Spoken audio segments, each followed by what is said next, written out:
особенно в последнее время, начал активно говорить, что вот у него остается столько-то времени до завершения своего срока президентства.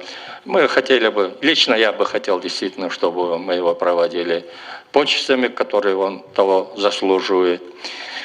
И он много раз иногда обращается к примеру других стран, Соединенных Штатов Америки. Мой совет Алмаз Шершенович такой был бы.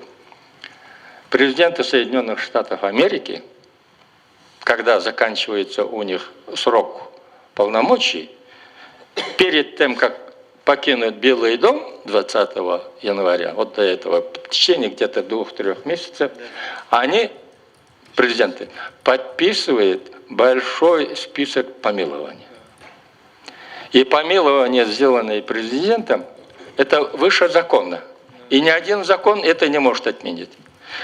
Алмаз Шершенович может остаться в истории действительно как, в том числе и в этом плане, добрый человек, который не держит за собой зла, человек, который думает о стабильности государства.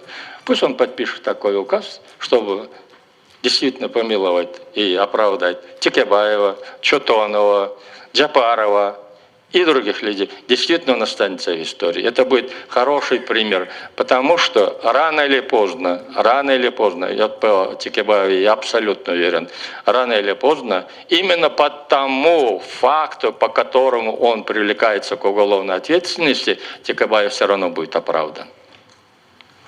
Уважаемые участники конференции, мы находимся накануне президентских выборов. И Атамбаев об этом неоднократно говорит, что он мирно сдаст власть. Это будет хороший пример. Когда президенты говорят, что он передаст власть мирным путем, и это поднимается на уровень великих поступков, извините, я не могу этим согласиться. Ни один президент, кто бы он ни был, каким бы именем он ни пользовался, каким бы уважением среди народа не пользовался, он должен действовать только в рамках Конституции. Это что значит?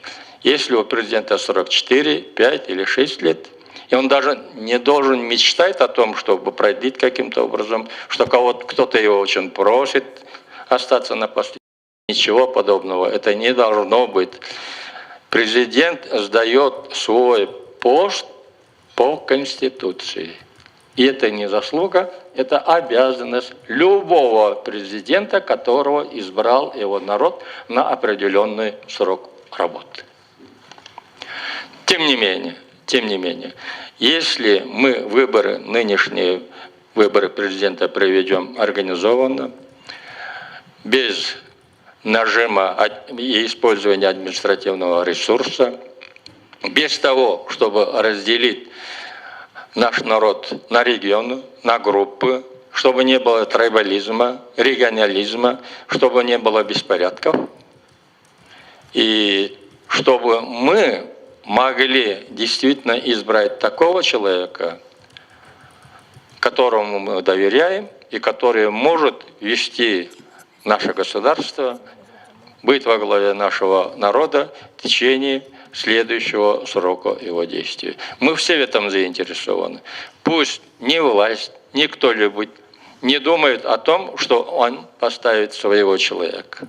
Это неправильно. Нам надо поставить такого человека, который будет думать о народе, будет думать о стабильности государства и будет думать о перспективе нашего государства. И человек, который должен будет пользоваться уважением своего народа. Каким должен быть президент? Президент внутри страны, он отец народа. Президент за пределами государства, за пределами нашей страны, это глава государства, который достойно будет представлять нашу страну на мировой арене. Я надеюсь, что мы все вместе, общими усилиями постараемся, по крайней мере, остановиться на том человеке, который будет пользоваться большим доверием.